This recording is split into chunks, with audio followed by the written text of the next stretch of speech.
You're listening to the Weekend Sport Podcast with Jason Pine from News Talk ZB. New Zealand are through to the Super Sixes stage at the Under-19 Men's Cricket World Cup in South Africa. That is despite a 10-wicket defeat to Pakistan in their third pool match overnight. And there's the win. Sham doing it in style. The 2S have done the job for Pakistan. A authoritative chase, scoring 141. New Zealand, they put Pakistan for chase and they have delivered with some exception. Yeah, big win by Pakistan over our New Zealand side. New Zealand captain Oscar Jackson is with us. Thanks for staying up a bit later than you might ordinarily have, Oscar, to have a chat to us. Tough loss against Pakistan. How do you reflect on your third pool match?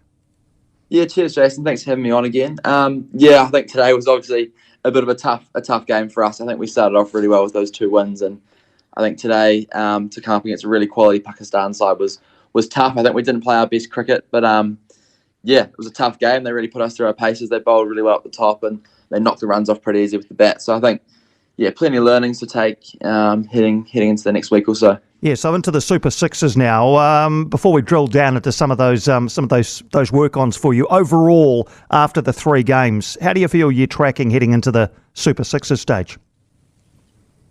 Yeah, I think we're still feeling pretty confident. Like, we've had a couple of good wins, and then today obviously was a bit tougher. But I think with the bat, we've had a few guys that have made some good scores, and it's been good to have a few guys get into some form. And similarly with the ball, we've had boys rip up with other teams' top orders with the new ball, and our spinners have come in nicely to the middle. And I think even today, just our fielding was taken to another level. So I think there's still plenty of positives and things to look forward to and be excited by heading into that Super 6 phase. It's still really exciting. We've still got a lot to play for in the next 2 games. So as far as today is concerned, when you look back, are there certain improvements you think will be needed ahead of the next 2 matches?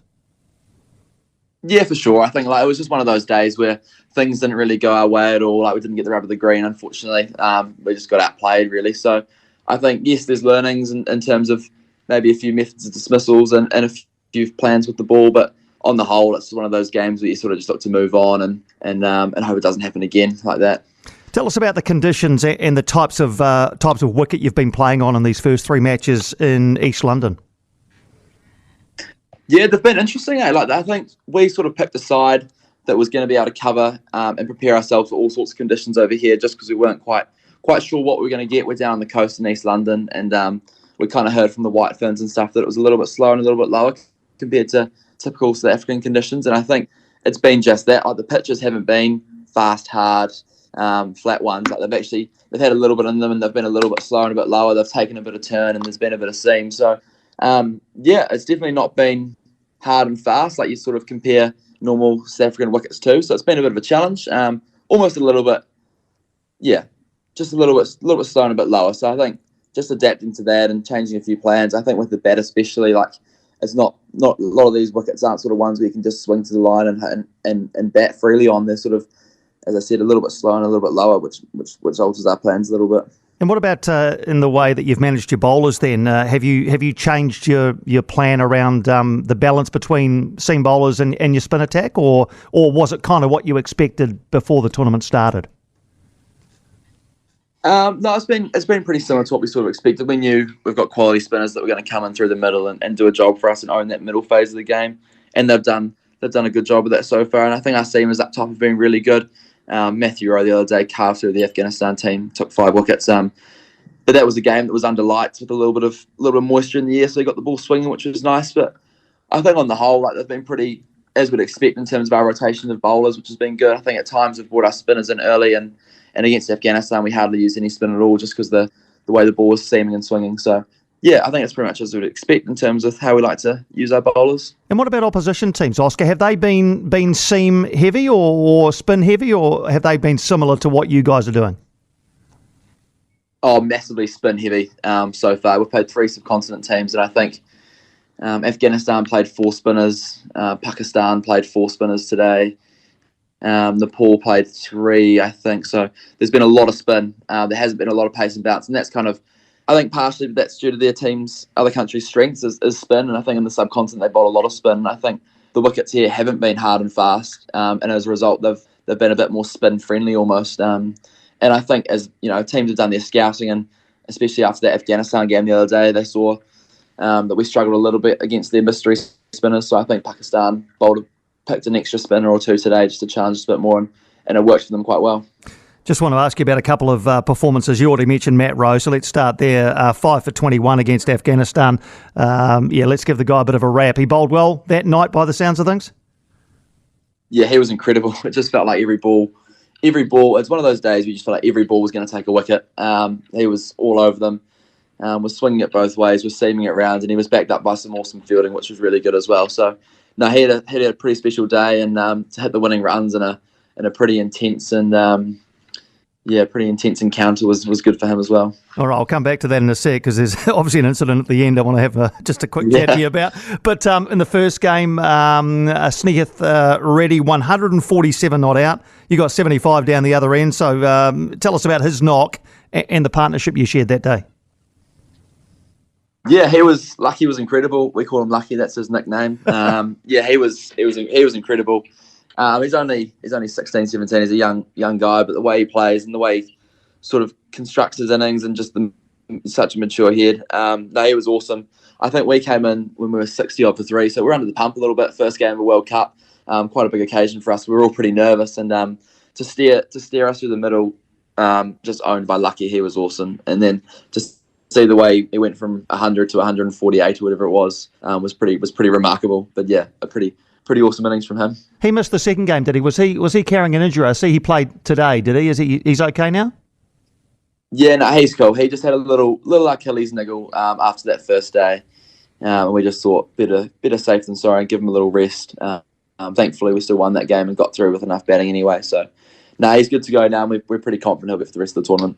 The man-cad at the end of the game against Afghanistan. We've all seen it. There's been lots of chat, obviously. Whenever there's a man-cad dismissal, there's always lots of chat. What was the chat in the team afterwards?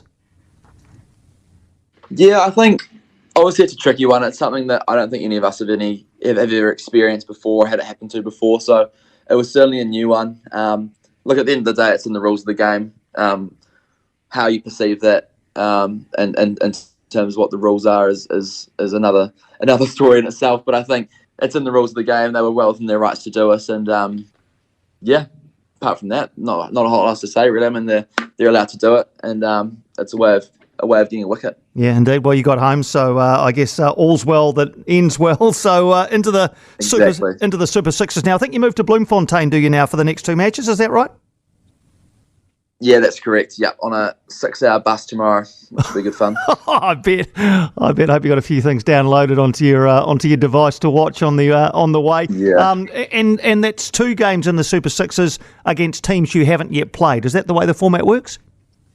Yeah, that's the one. So we've got Ireland and India. Yeah, so India in a couple of days, and then Ireland in a week's time.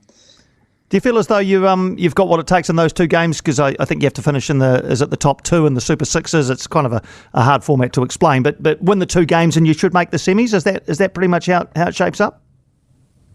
Yeah, I think so. We've got to win 2 games of cricket, which is going to be a good challenge. It's going to be tough, but I think we back ourselves to do that. I think win 2 games of cricket and have a good net run rate, and we should make the semi-final. So that's obviously the goal for us, is to put 2 really good performances out there and be really dominant and sort of show the world how good we really are. Because I think, today, as I said, let us down a little bit. But I think the first 2 games, we kind of all know, we've all got belief within the squad that we are very much competing in this tournament. What's the weather like? Is it hot? Yeah, it's pretty hot. I think today I was pushing 30, 31 or 32. The other day was a little bit more mild when it was a bit more overcast. The sun didn't really come out as much. But, yeah, when that sun comes out, it's pretty hot. All right, mate. Well, again, thanks for taking our call. Sleep well. Enjoy the bus ride to Bloemfontein tomorrow. Look forward to seeing how the games against Ireland and India go in the Super Sixes. Really appreciate you taking the time for a chat. Yeah, will do. I'll get some Netflix downloaded. Thanks very much, Jason. Cheers for chatting. No, thanks, Oscar. Appreciate you staying up. Oscar Jackson, captain of the New Zealand under-19 cricket side. So India on Tuesday night, 9 o'clock our time, then Ireland next weekend, Saturday night. If they can get wins in both of those matches, they should set themselves up for a place in the semi-finals at the Under-19 Cricket World Cup. For more from Weekend Sport with Jason Pine, listen live to News Talk ZB weekends from midday or follow the podcast on iHeartRadio. This week on the Parenting Hangover podcast. Do you use off-peak power? No, 6:59 a.m. I go to the meter box and I just shut it off. Whole house is just dark. They'll survive. Like I said, they eat Wheat Bix, right? They love Wheat Bix. So the milk will stay cold in the fridge. The showers will still be warm. Am I onto something here? I feel like you're taking the piss. I'm not. And then 10 a.m. or as soon as they leave, boof, put it back on. The Parenting Hangover with Clinton Jordan. New episodes every Thursday on iHeartRadio or wherever you get your podcasts.